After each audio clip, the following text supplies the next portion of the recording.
सुप्रभात देवियों और सज्जनों, मैं कर्नल सोफिया कुरैशी और मेरे साथ विंग कमांडर व्योमिका सिंह आज आपको 6 से 7 मई 2025 की रात 1:05 से 1:30 बजे के बीच भारतीय सशस्त्र बलों द्वारा अंजाम दिए गए ऑपरेशन सिंदूर के बारे में जानकारी देंगे।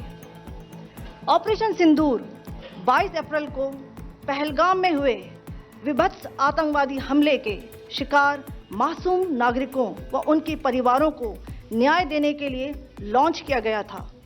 इस कार्रवाई में 9 टेररिस्ट कैंप्स को टारगेट किया गया और पूरी तरह से इसे बर्बाद किया गया। पाकिस्तान में पिछले 3 दशकों से टेरर इंफ्रास्ट्रक्चर का निर्माण हो रहा है।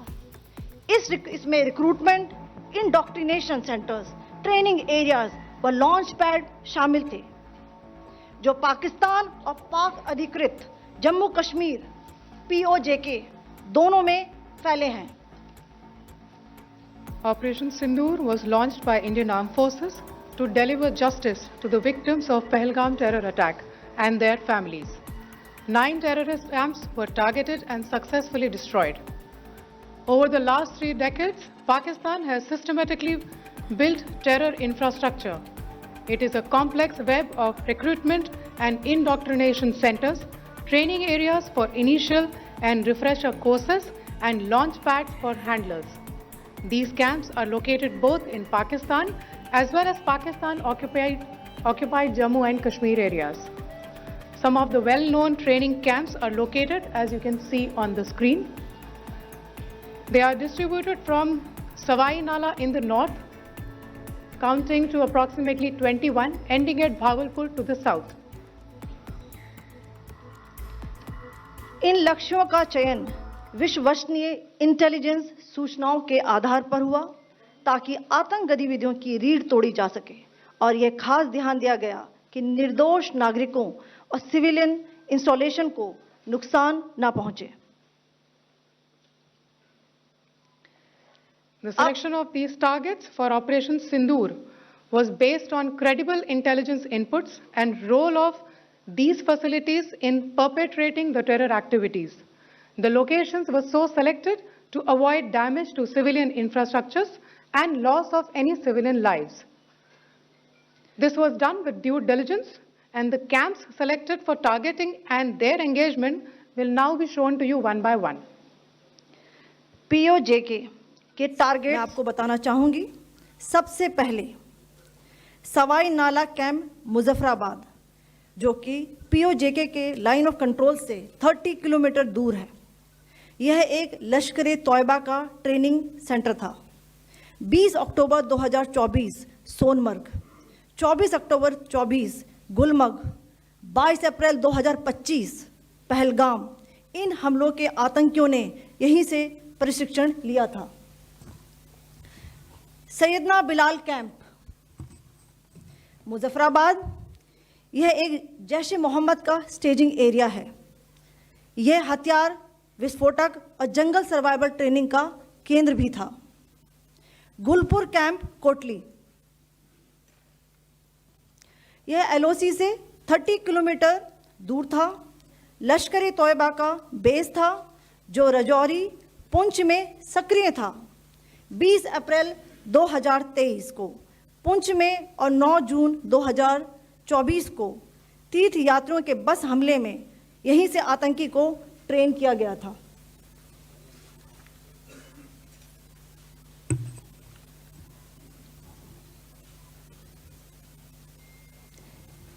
बरनाला कैंप बिम्बर, यह LOC से 9 किलोमीटर दूर है।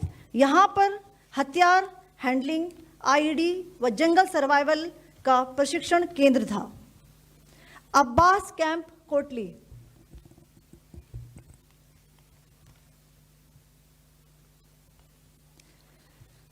यह LOC से 13 किलोमीटर दूर है। लश्कर तौयबा का फिदाइन यहाँ तैयार होता था।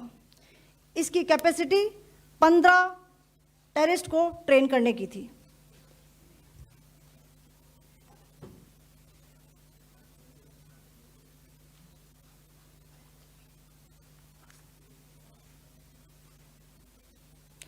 अब मैं पाकिस्तान के अंदर के टारगेट से अवगत कराना चाहूंगी।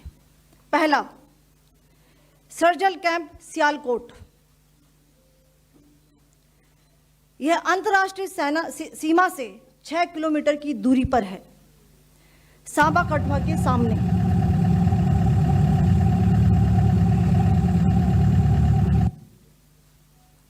मार्च 2025 में जम्मू एंड कश्मीर पुलिस के 4 जवानों को की जो हत्या की गई थी, उन आतंकवादियों को इसी जगह पर ट्रेन किया गया था। दूसरा, महमूना जाया कैंप सियालकोट। यह 18 से 12 किलोमीटर आईबी से दूर था। हिजबुल मुजाहिदीन का बहुत बड़ा कैंप था। यह कठुआ जम्मू क्षेत्र में आतंक फैलाने का नियंत्रण केंद्र था। पठानकोट एयरफोर्स बेस पर किया गया हमला भी इसी कैंप से प्लान और डायरेक्ट किया गया था। मरकज ताइबा मुरीद के, यह आईबी से 18 से 25 किलोमीटर दूरी पर है। 2008 के मुंबई हमले के आतंकी भी यहीं से प्रशिक्षित हुए थे। अजमल कसब व डेविड हेडली भी यहां ट्रेन हुए थे।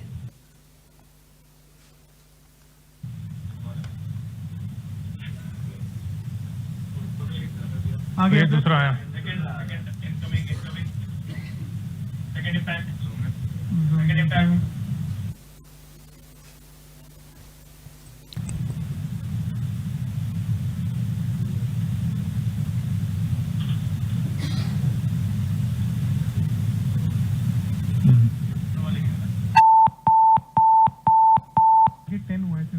टारगेट 10 हुआ, एंक्लोजर सेम ही है। 7 it is hit the target. हाँ हाँ।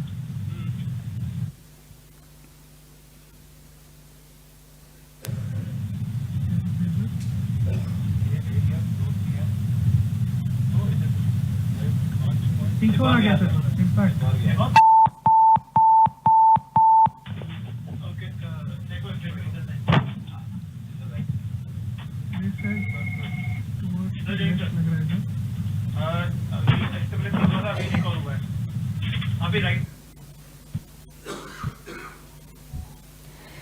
मरकज सुभान अल्लाह भावलपुर, यह इंटरनेशनल बाउंड्री से 100 किलोमीटर दूर है। जैश ए मोहम्मद का मुख्यालय था। यहाँ पर रिक्रूटमेंट, ट्रेनिंग व इंडॉक्ट्रिनेशन का केंद्र भी था। शीर्ष आतंकी अक्सर यहाँ आते थे। मैं आप सबको बताना चाहती हूँ कि किसी भी सैन्य ठिकाने का निशाना नहीं बनाया गया और अभी तक किसी तरह की नागरिक क्षति की रिपोर्ट नहीं है। धन्यवाद। जय Hind. The strike on the terror camps capability, as shown to you, a niche technology weapons with careful selection of warheads was ensured so that there will be no collateral damage. The point of impact in each of the target was a specific building or a group of buildings. All the targets were neutralized with clinical efficiency, and the results reiterate the professionalism of the Indian Armed Forces in the planning and execution of their operations. No military establishments were targeted. India has demonstrated considerable restraint in its response. However, it must be said that the Indian Armed Forces are fully prepared to respond to Pakistani misadventures, if any, that will escalate this situation. Jai Hind, and thank you very much.